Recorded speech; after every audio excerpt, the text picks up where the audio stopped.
Nasaan yung mga gamit niyo? Pinatawag ko na si Kuya. Aalis na kami. Ira,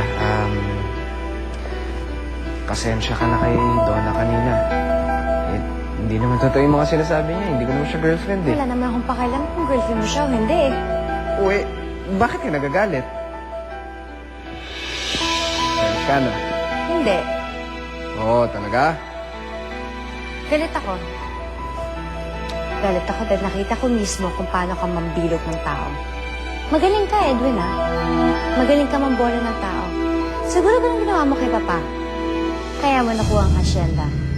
Wala akong tiwala sa'yo. At kahit kailan, hindi na ako maniniwala sa kahit anong sabihin mo sa akin. Ira, hindi ka pwede umalis. Meron ka pa kailangan gawin para sa akin. Kapal na mukha mo? Nakuha mo pong humingi ng pabor sa akin? Basta, aalis na kami.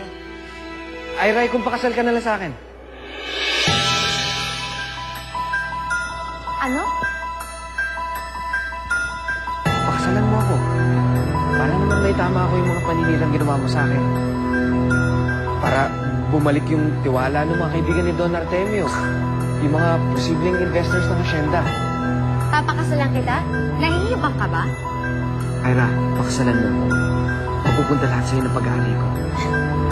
Kapag nagpakasal ka sa akin, mapaghahatian natin yung asyenda.